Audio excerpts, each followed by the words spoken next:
Good morning all of you. My name is Shivam Pandey. Today I come back with my new session. Basically आज मैं नया chapter शुरू करने जा रहा हूँ, लाइव प्रोसेस। उसके बारे में हम पढ़ेंगे। तो चलिए मैं अभी बोर्ड पे चलता हूँ, आपको बताता हूँ कि हम किस तरीके से लाइव प्रोसेस को स्टार्ट करेंगे।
तो चलिए मैं बोर्ड पे चलता हूँ और आपको दिखाता हूँ। आई होप आपने लिख लिया होगा जो बोर्ड पे लिखा हुआ है। अगर नहीं लिखा तो आप लिख लीजिए साथ के साथ, जैसे मैं आपको एक्सप्लेन कर रहा हूँ। तो सबसे पहली चीज क्या लिखी हुई है हमारे बोर्ड पे, लाइव प्रोसेस। तो लाइव प्रोसेस क्या होता है उसके बारे में हम जानेंगे। तो चलिए स्टार्ट करते हैं। हमारा टॉपिक है लाइफ प्रोसेस। तो लाइफ प्रोसेस के बारे में मैं आपको थोड़ा बताऊंगा। तो सबसे पहले इसकी डेफिनेशन जान लेते हैं, लाइफ प्रोसेस होता क्या है, किसको हम लाइफ प्रोसेस कहते हैं। तो हमारी डेफिनेशन क्या लिखी हुई है, all living things perform certain life process like growth, excretion, respiration, circulation etcetera. All living things perform certain life process like growth, excretion, respiration, circulation etcetera. मतलब जितने भी लिविंग थिंग्स हैं वो अलग अलग अपनी लाइफ प्रोसेस को अलग अलग तरीके से परफॉर्म करते हैं। जैसे क्या होता है, हमारे हम ह्यूमन बीइंग हो या जितने भी लिविंग बीइंग होते हैं उसमें ग्रोथ होता है, एक्सक्रिएशन होता है, हम रेस्पिरेशन भी करते हैं, और हमारा सर्कुलेशन भी होता है, ब्लड सर्कुलेशन भी हमारी बॉडी में होता है। तो बेसिकली क्या है, लाइफ प्रोसेस में एक ऐसा फंडामेंटल चीज होती है जो सारे लिविंग बींग्स में अवेलेबल होती है और सबकी लाइफ से कहीं ना कहीं कनेक्ट होती है। उसमें क्या क्या चीजें होती हैं, उसमें हमारा ग्रोथ होता है हमारी बॉडी का, और एक्सक्रिएशन करते हैं, हम रेस्पिरेशन करते हैं, और हमारी बॉडी में सर्कुलेशन होता है। जो बेसिकली एक ऐसा प्रोसेस जिससे हमारी बॉडी कहीं ना कहीं कनेक्टेड होती है और हम डेली उसे किसी न किसी तरीके से हम उससे जुड़े होते हैं और हमारा ये डेली पार्ट होता है। हम इसके बिना रह ही नहीं सकते, हमारी लाइफ इनकम्प्लीट है। तो ये होता है लाइफ प्रोसेस। अगली टॉपिक क्या लिखी हुई है, basic life process are nutrition, respiration, excretion. सबसे बेसिक लाइफ प्रोसेस जो होती है वो क्या होती है, एक न्यूट्रिशन, हमें फूड चाहिए। फूड किस लिए, ग्रोथ के लिए, डेवलपमेंट के लिए, हमारे ओवरऑल माइंड और बॉडी के डेवलपमेंट के लिए। और रेस्पिरेशन, हम रेस्पिरेशन करते हैं जब भी हम दौड़ेंगे या नॉर्मली हम बैठे हैं तब भी हमें जरूरत है, हम क्या करेंगे, ऑक्सीजन इनटेक करेंगे और CO2 को क्या करेंगे, एक्सहेल करेंगे। तो ये हमारा डेली रूटीन है, ठीक है। और एक्सक्रिएशन करते हैं, हम कभी भी पानी पीते हैं या जितनी भी यूरिनल चीज हम बाहर वेस्ट के थ्रू से निकालते हैं वो एक्सक्रिएशन प्रोसेस है। इसके बिना हमारी लाइफ प्रोसेस नहीं, हम मर जाएंगे। अगर इसमें से हमारा कोई भी प्रोसेस रुका तो हम ज्यादा दिन सर्वाइव नहीं कर सकते, हम मर जाएंगे। तो ये बेसिक लाइफ प्रोसेस होते हैं, न्यूट्रिशन, रेस्पिरेशन, एक्सक्रिएशन। अब लाइफ प्रोसेस के बारे में सबसे बड़ी चीज है कि लाइफ प्रोसेस को रिक्वायरमेंट क्या है, क्या ऐसी चीज है जो उसको चाहिए। तो इसके बारे में लिखा हुआ है, life process require energy which is provided by nutrition. सबसे पहले हमारी लाइफ प्रोसेस में हमें जो सबसे ज्यादा इंपॉर्टेंट चीज है, हमें क्या चाहिए, एनर्जी चाहिए। एनर्जी हमें कहाँ से मिलेगा, न्यूट्रिशन से। न्यूट्रिशन इन द सेंस हम कुछ भी खाते हैं, फ्रूट खाते हैं, फूड खाते हैं, या कोई भी चीज हम खाते हैं तो उससे हमें क्या मिलता है, एनर्जी मिलती है। एनर्जी हमें कैसे मिलती है, कोई भी फूड खाएंगे, कोई फ्रूट खाएंगे या कुछ भी खाएंगे फूड आइटम, जिससे हमें क्या होता है, एनर्जी। अगर हम कुछ भी नहीं खाते तो हम बिल्कुल लो फील करते हैं क्योंकि हमारी बॉडी को एनर्जी मिलेगी ही नहीं। तो हमें एनर्जी के लिए क्या चाहिए, न्यूट्रिशन चाहिए। न्यूट्रिशन हमें कहाँ से मिलता है, फूड से मिलता है। अब हमारा नेक्स्ट टॉपिक लिखा हुआ modes of nutrition. Modes of nutrition क्या होता है, इसमें सबसे पहला होता है ऑटोट्रोपिक्स। ऑटोट्रोपिक्स क्या होता है, kind of nutrition in which organisms can synthesise their own food, example green plant. Autotrophic basically क्या है, एक ऐसा फंडामेंटल स्ट्रक्चर है जिसमें क्या होता है, एक ऐसे kind of nutrition in which organism can synthesise their own food, जिसमें कोई भी ऑर्गेनिज्म होगा वो अपने फूड को खुद सिंथेसाइज करेगा। जैसे ग्रीन प्लांट, उसको किसी की हेल्प की जरूरत नहीं है, वो सेल्फ डिपेंडेंट है। मतलब हम उस किसी भी चीज को ऑटोट्रॉपिक बोल सकते हैं जो सेल्फ डिपेंडेंट है और वो अपना फूड खुद प्रिपेयर करता है, वो किसी के ऊपर डिपेंड नहीं है। तो ये होता है ऑटोट्रॉपिक न्यूट्रिशन। आई होप आपने नोट कर लिया होगा। चलिए हम नेक्स्ट टॉपिक पर चलेंगे।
आई होप आपने लिख लिया होगा। तो चलिए हम चलते हैं बोर्ड की तरफ, आपको बताता हूँ मैं। नहीं लिखा होगा तो आप अभी लिख सकते हैं मेरे साथ के, जैसे मैं समझा रहे जा रहा हूँ आपको। तो सबसे पहला टॉपिक है हेटरोट्रॉपिक। ऑटोट्रॉपिक हमने पढ़ लिया था, अब हेटरोट्रॉपिक पढ़ेंगे। हेटरोट्रॉपिक क्या होता है? A kind of nutrition of which organism do not possess the ability to synthesize their own food. मतलब a kind of nutrition of which organism do not possess the ability to synthesize their own food. मतलब कि एक ऐसा mode of nutrition जिसमें क्या हो, कोई भी ऑर्गेनिज्म उसके अंदर एबिलिटी ना हो कि वो अपना फूड खुद सिंथेसाइज कर सके। They depend on autotrophs for their food supply directly or indirectly. Example, animals and fungi. मतलब कि जो हेटरोट्रॉपिक होते हैं वो बेसिकली अपनी फूड के लिए क्या करते हैं, वो उनके अंदर सबसे पहले एबिलिटी तो होती नहीं है कि वो खुद प्रिपेयर कर सकें। So they have to depend on autotrophs for their own food supply directly और इनडायरेक्टली। इसमें कौन कौन से आते हैं? एनिमल्स एंड फंगी, जो क्या होते हैं? हेटरोट्रॉप्स। बेसिकली हेटरोट्रॉपिक्स वही होते हैं जिसके बारे में बोलते हैं कि kind of nutrition of which organism do not possess the ability to synthesise their own food.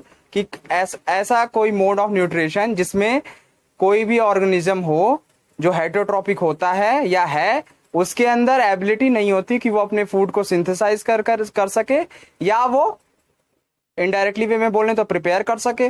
तो they have to depend on autotrophs. तो उनको ऑटोट्रॉफ्स पे डिपेंड होना पड़ता है for their food supply directly और इनडायरेक्टली। इसमें कौन कौन से होते हैं? एनिमल्स और fungi.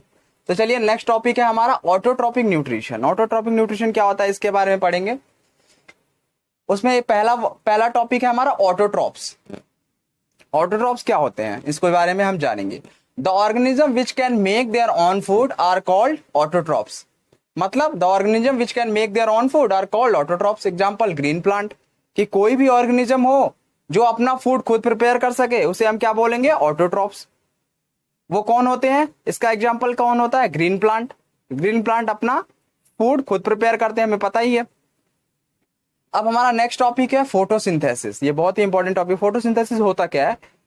The process by which green plant make their own food with the help of CO2 and H2O in the presence of chlorophyll and sunlight. The process of green plant when they make their own food with the help of CO2 and H2O in the presence of chlorophyll and sunlight। मतलब एक ऐसा process जिसमें क्या हो, green plant जो होते हैं वो खुद अपना फूड प्रिपेयर करते हैं। They make their own food किसकी हेल्प से? CO2 एंड H2O की हेल्प से। किसके प्रेजेंस में? In the presence of chlorophyll and sunlight. तो बेसिकली फोटोसिंथेसिस क्या होते हैं? एक ऐसा प्रोसेस जिसमें ग्रीन प्लांट अपना फूड खुद प्रिपेयर करते हैं with the help of CO2 and H2O in the presence of chlorophyll and sunlight. तो चलिए मैं नेक्स्ट टॉपिक पे चलता हूं। आई होप आपने लिख लिया होगा, साथ के साथ नोट करते रहिए। तो चलिए हम नेक्स्ट टॉपिक पे चलेंगे अभी।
आई होप आपने लिख लिया होगा। तो सबसे पहले क्या चाहिए, कुछ चीज़ें लिखी हुई है बोर्ड पे, मैं आपको बताता हूँ। Raw material for photosynthesis. Raw material कौन से चाहिए होते हैं या रिक्वायरमेंट होती है फोटोसिंथेसिस में? CO2 एंड H2O की। नेक्स्ट टॉपिक क्या लिखा है हमारा? Site of photosynthesis. Site of photosynthesis means कि क्या कौन कौन सी चीज़ें रिक्वायरमेंट होती हैं या कौन कौन सी चीज़ें हेल्प करती हैं। तो सबसे पहले लिखा हुआ chloroplast in the leaf. Leaf में सबसे पहले क्लोरोप्लास्ट होता है। क्लोरोप्लास्ट कंटेन क्लोरोफिल, और क्लोरोप्लास्ट कंटेन क्या करता है? क्लोरोफिल को। क्लोरोफिल जो कि एक ग्रीन पिगमेंट होता है। बेसिकली क्या है कि ये फोटोसिंथेसिस का इनिशियल जो प्रोसेस होता है वो लीफ पे डिपेंड होता है। तो लीफ में सबसे पहली इंपॉर्टेंट चीज होती है क्लोरोप्लास्ट, और क्लोरोप्लास्ट एक ग्रीन पिगमेंट कंटेन करती है। वो कौन सी होती है? क्लोरोफिल, जो सबसे ज्यादा हेल्पफुल होती है फोटोसिंथेसिस के प्रोसेस के लिए। अब नेक्स्ट हमारा क्या लिखा हुआ है? ये एक प्रोसेस है फोटोसिंथेसिस का। इसमें क्या लिखा हुआ है? 6CO2 प्लस 6H2O, मतलब 6CO2 carbon dioxide plus 6H2O water gives C6H12O6। C6H12O6 क्या होगा? Sugar plus 6O2 gives oxygen. सबसे पहले क्या बोला इन्होंने? C6O2 carbon dioxide plus 6H2O water in the presence of light. C6H12O6 ये क्या है? Sugar plus 6O2 give oxygen. तो ये हमारे फोटोसिंथेसिस का प्रोसेस बताया हुआ है कि कार्बन डाइऑक्साइड और वाटर के कॉम्बिनेशन से in the presence of light हमें क्या मिलता है? हमें फिर एक कॉम्बिनेशन मिलता है शुगर और ऑक्सीजन का। इससे जाके हमारा फोटोसिंथेसिस का प्रोसेस कंप्लीट होता है। तो ये हमने क्या क्या चीजें पढ़ी कि रॉ मटेरियल क्या जरूरी होते हैं फोटोसिंथेसिस के लिए। सबसे ज्यादा जरूरी होते हैं CO2 and H2O। Site of photosynthesis क्या होता है? सबसे ज्यादा रिक्वायरमेंट किस चीज की होती है, या इनिशियल फेज में वो किस चीज से स्टार्ट होता है? तो लीफ से होता है। लीफ में क्या होता है? क्लोरोप्लास्ट होता है, जो कि एक कंटेन करता है किसको? एक ग्रीन पिगमेंट को। वो क्या होता है? क्लोरोफिल, जो कि काफी हेल्प करती है किस चीज में? फोटोसिंथेसिस के प्रोसेस के लिए। और उसके लिए फिर हमें बताया कि कार्बन डाइऑक्साइड और वाटर के कॉम्बिनेशन से हमें क्या मिलता है? In the presence of light, sugar और ऑक्सीजन। तो ये रहा आज का lecture. I hope you like the lecture. So that's all for today. मेरे चैनल को लाइक कीजिए, सब्सक्राइब कीजिए, और हमने बायो का चैप्टर अभी स्टार्ट किया है। सो अगर आपसे अगर मिस हो जाता है तो आप इस वीडियो को रिकॉर्डेड भी देख सकते हैं। बस चैनल के साथ सपोर्ट करते रहिए और जुड़े रहिए। हमने स्टार्ट किया है, तो आगे आगे धीरे धीरे हम डायग्राम वगैरह सारी चीज़ों को करेंगे और क्वेश्चन आंसर भी करेंगे। That's all for today.